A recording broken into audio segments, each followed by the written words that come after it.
Bye bye Ruma. আমরা এখন রুমা থেকে বের হয়ে যাচ্ছি।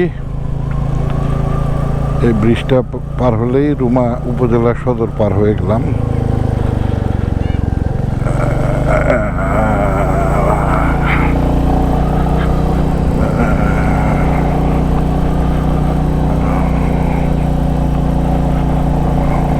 হ্যাঁ আসছে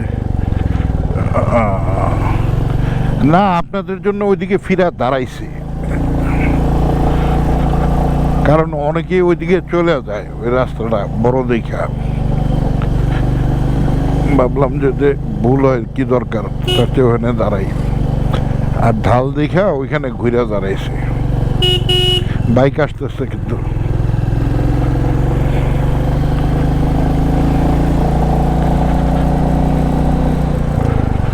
একটা নীল গেঞ্জি পরা বাইক গেল না।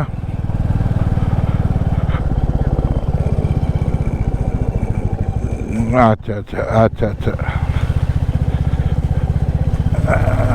হ্যাঁ হ্যাঁ হ্যাঁ, ওই যে এই রুমাতে এসে এই কাহিনী হয়েছিল। তবে এখন সেইটা না, হ্যাঁ তবে এটা ওই সমস্যা না, আল্লাহর রহমতে চিন্তা করেন না। আমার গেঞ্জিটা কি ভিজা না শুকনা? হ্যাঁ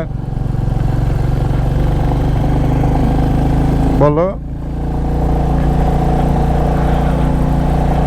সবচেয়ে ভালো হয়, কিন্তু থাকবা কোথায়? থাকবাটা কোথায়? ওইখানে যায় দেখতে হবে কেন? এখান থেকে ফোন দিয়ে দেখা যায় না?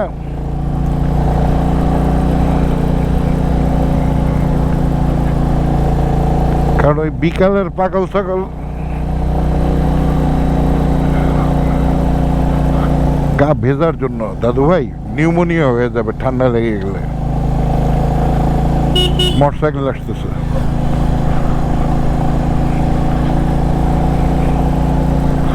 আরে না, সন্ধ্যার পরে পরেই পৌঁছায় যাব। 5টা বাজবে বান্দরবন যাইতে, তারপরে হলো 7টা। আমরা তো তাহলে আর বান্দরবন থামবো না, বান্দরবন থেকে বাইরে হয়ে যাবো গা।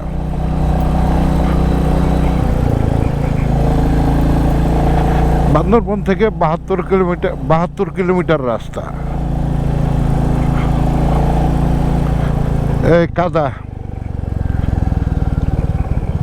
কাদা, হ্যাঁ আমরা মানুষ বেশি, একটু সময় বেশি লাগবে।